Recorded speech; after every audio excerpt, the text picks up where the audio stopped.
Hello, welcome to Whitey White Guy Show. I'm Whitey, and on this channel we do video game reviews, retro movie reviews, retro video game reviews, some unboxings, stuff like that. Anyway, today I'm going to review a film called Cobra. This came out in 1986. It stars Sylvester Stallone, and it kind of has like a cult hit to it. It's one of those films that, as I'll get into, it's not good, but you kind of end up watching it anyway. Like, it has a charm to it, I guess. It has a certain je ne sais quoi. So, what's interesting about the movie Cobra is that it actually gets its origins from the film Beverly Hills Cop with Eddie Murphy, and apparently Stallone was going to star in this film, but they wanted him to, but it was too comedic, it was too light and goofy, and he was going for more dark and actiony. And so he sat down on a script based on the book Humana Humana Humana, and this is the byproduct of that. And it's a darker, instead of light bulb goofy. There's a lot of killing and shooting, but it's still got some levity in it. Anyway, Stallone is in this film, and the villain is played by Brian Thompson. You've seen him in a bunch of movies. If you go back and watch Terminator, the first three guys the Terminator kills, he's the one who goes, laundry day, nothing clean, and then he gets killed. Okay. Been in a bunch of stuff since. He's actually a pretty good actor. I'm a big fan of him, but he plays the villain in this, and what you have is Stallone plays a guy who's a police lieutenant in like LA, and his name is Cobretti, so they call him Cobra for short. And then he's on something called the Zombie Squad, which does jobs nobody else wants, is the best that it's described in the film. Which is kind of like the whole movie is like with a 10-year-old's understanding of how law enforcement works. But that's basically what it is. I believe Sylvester Stallone wrote this. And it's one of those things where there's some interesting concepts and some interesting visuals. But then it feels like a 10-year-old wrote it. It really does. There's Stallone has this partner, Gonzalez or Garcia. So it was supposed to be some Mexican guy, and they have some witty banter back and forth. There's one scene where you first end up at Cobra's house, and he's a single dude living in a cool apartment. It's kind of like, oh my god, look at that TV, look at those computers, like everything is 1980s. But he's strolling around like this is the hip, cool thing that the cool kids do, and it's like, holy shit, is that old? But there's one moment where he goes to the fridge and he comes back with a box of pizza and a carton of eggs and sits down, and you're like, he's not going to eat pizza and eggs. And then there's one slice of pizza and the carton of eggs just holds the stuff he used to clean his pistol with. And it's just like, oh my god. So anyway, what happens here is Brian Thompson is part of I don't know what you call it, just like an underground. It's kind of like the Foot and Ninja Turtles in a way. There's a sequence when they've all got axes and they're clanking them together, and they're like in this factory-looking setting, and which is where all the final. That's like their headquarters is a factory somewhere, and outside of LA. And there's about 30, 40 guys, and the film never really develops this, but they're trying to start like a new order. So they're almost kind of like bringing back Vikings in a sense, like there's going to be this separate group that takes over the world or something. And their plan is just to roam around and kill a lot of people, seemingly at random, and then something, they'll take over the world or something. It's not really clear what their goals and ambitions are, except they go around killing people. And Brian Thompson, who is a good actor and actually does a fair job in this, he's either the guy in charge or he has this lady with him. I don't know if it ever got established it was his wife or his mom or his girlfriend. Looks kind of like more of a mother-son situation. And I guess she's like cultivated him to be this guy to lead this group and take over the world. But there's like 40 of them, and they ride around motorcycles and vans and stuff, and they have axes, and they don't get enough into that for you to really understand their motivations, other than they kill people. Cobra and his partner are trying to catch this guy specifically and stop the whole thing. And then, of course, you have the captain, and then like a second guy. And the second guy is the typical, you got to do it by the book, Cobra. And you're just like, ugh. So this movie really should just be called Trope the Movie. And for every sequence where there's like a cool shot or a cool effect, or man, that looked nifty the way they did that, or that's a clever piece of dialogue or something. There's then something that feels like all the other films that were happening at the time. So a lot of this feels very Terminator. Brian Thompson is the guy who he has no motivations for himself. Again, it feels like, his mother groomed him since a child to go and be this psycho killer. And so that's his whole existence. But he's like a shark swimming around the water. He's just got this very emotionless face, and he's just stalking the prey. And despite that, he does a good job with it. Brian Thompson, he's about 6'2". He's a muscular guy. He's got that unique face, and he looks awesome doing this. And they've got him they made this very specialized knife that he carries with him that's supposed to look really scary, and it does. So, and at one point he's sitting there, they failed to catch the girl because Cobra and his buddy stopped him, and he's sitting there sharpening a knife and just looking, rage is all hell. And it's like he's the right actor for that role. They just didn't give him much to do. He doesn't say a whole lot. He just wanders around a lot looking menacing, which he does a good job with, but we just saw this with Schwarzenegger in the Terminator film, the first one. And then what's interesting is there's some scenes where it's like, wait, you got that from Terminator 2, but wait, Terminator 2 would be after this. But it was just from the list of films where you just have this stoic, either good guy or villain, and they're on a mission, and it's a one-man wrecking machine kind of thing, and then you have the bad guy. It's like there was just dozens of these going on at the time, and it just feels like everything else that was happening. There's really nothing in this film that sets it apart in this story. And the only thing that the redeeming things about this film are just some of the interesting visual ideas that they had, and Brian Thompson as the bad guy. But you have basically the two cops. You have Stallone and his buddy, and then the two captains is what they look like. And there's scenes in this film where, okay, they got to go catch this serial killer is what he is. Which technically he's not, because he's a mass murderer, is the proper nomenclature. And at one point, they're talking to, there's some just inane dialogue about, you got to do it by the books or internal affairs is going to be up our ass. And then Stone's like, then they're going to win. And he's got that voice. Like, then the bad guys will win. and then the dude's like, what do you mean? He's like, we got to play by these stupid rules. Then the bad guys have won. And it's just like, ugh. It's like every piece of dialogue and every theme from every cop movie is there's too much bureaucracy.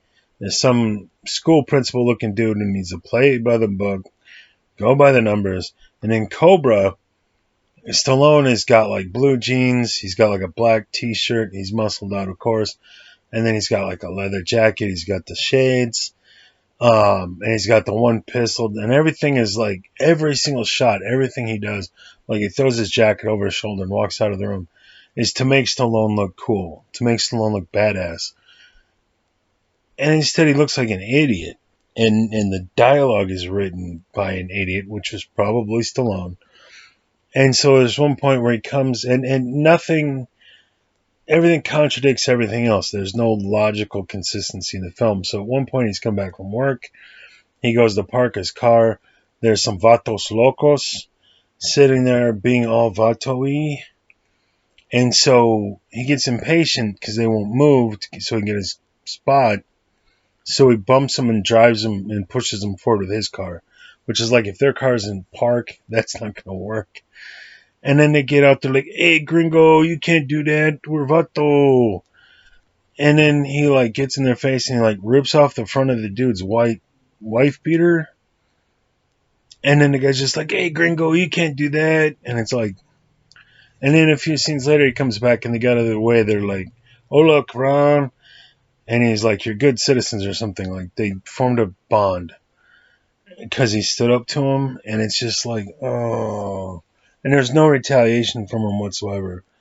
So it's just, that was the thing that was going on. Like every movie had, just like with Kirk and Spock in the one movie, and the punk is playing real boombox music, so he's the Vulcan nerve pinch. Every film had this moment. You know, you got the street punks, and this is the guy who is going to stand up to the street punks because he's so badass, and they aren't going to do anything to retaliate. And it's just like every film has this. You know, every film in the 80s had this moment. And then when he goes, so this lady, this blonde, attractive lady, of course, who has to be a supermodel, who's trying to be an actress, or she's an actress and a supermodel, and yet no one knows who she is. And when she's running from the bad guys, nobody's like, "Hey, isn't that the lady from that supermodel or film I've seen?" Instead, like she's anonymous, but she's famous. And she's got like a manager who's like, I'm not trying to marry her. And like his whole dialogue is about how he's trying to get in her pants. But it's like, it's so obvious. There's no subtlety. So of course, like the one conversation where the one scene where she's walking out of a photo shoot with the manager guy, he's talking about, oh, you know, everything he's saying is true. He's like, not trying to marry you, I'm not trying to get your pants. You need to just take this other deal. And it's like, there's this film is about as subtle as an alien anal probe. Like everything is just on the nose. The first, you know, so he's a model and actress's agent.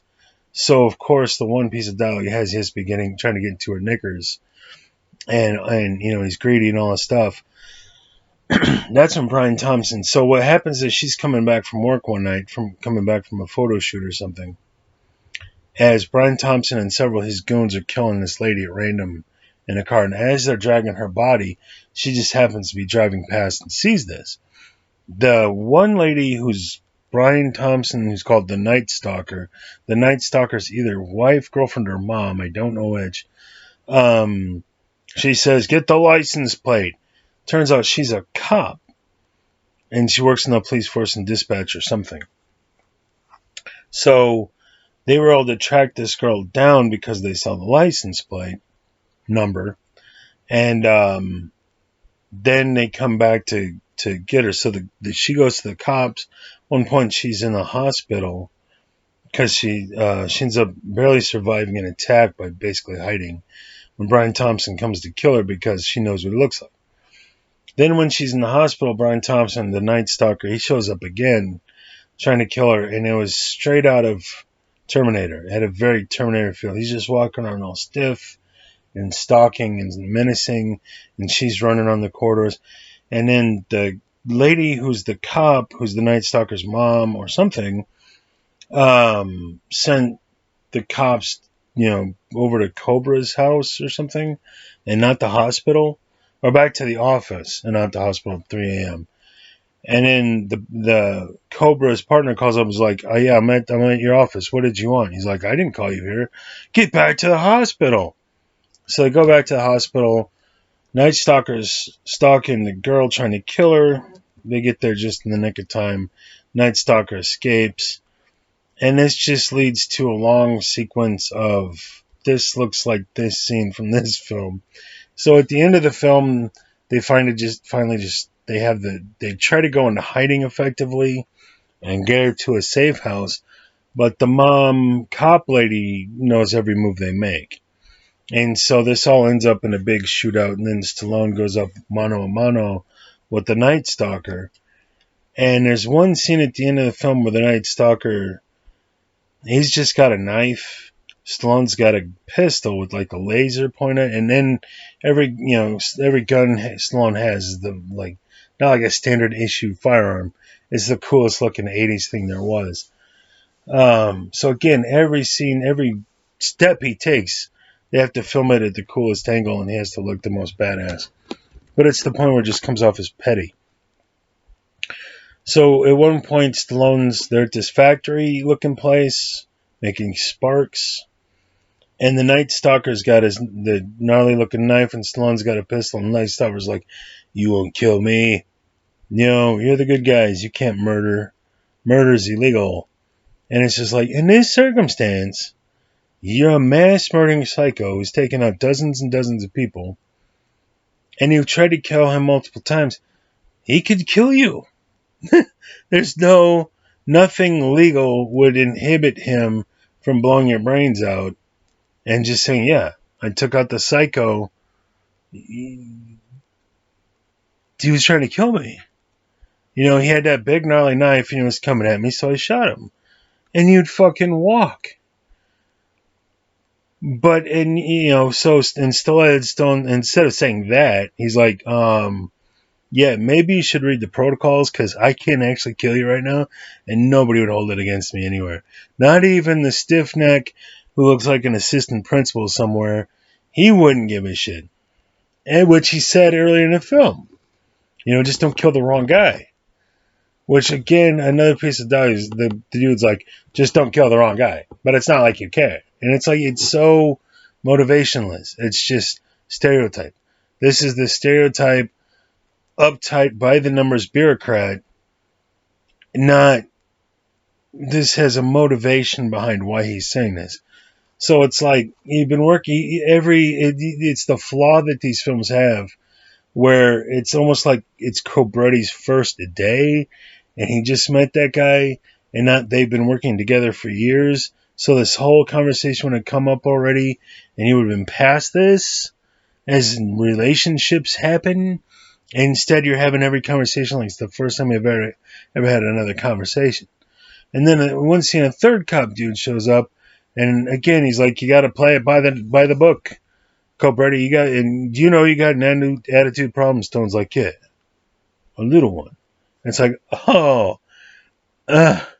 it's just awful writing.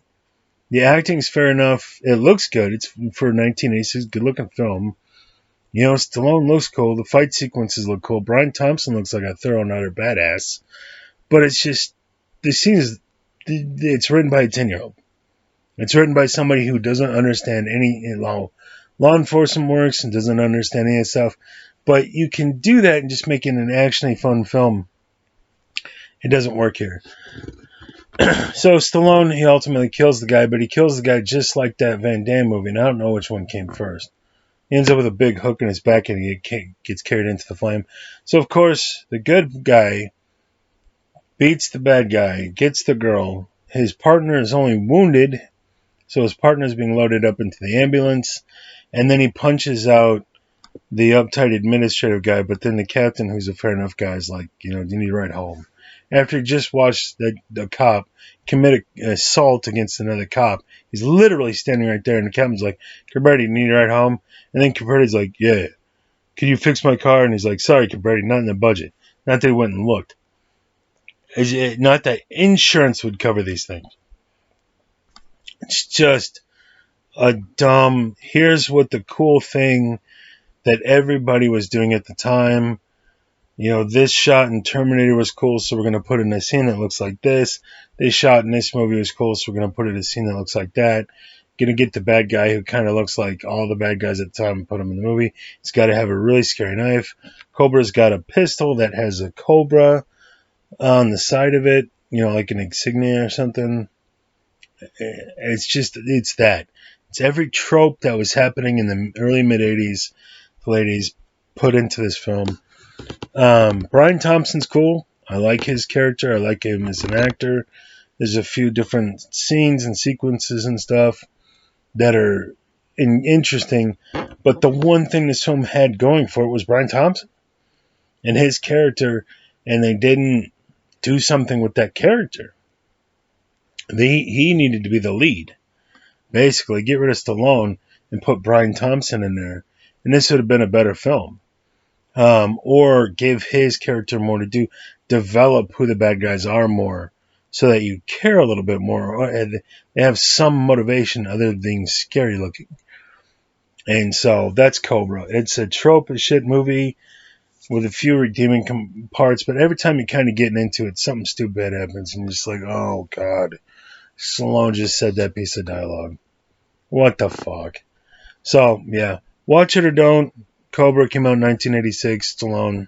Ryan Thompson. Yeah. This is the White Guy Show. Thanks for watching. I'll see you in the next one.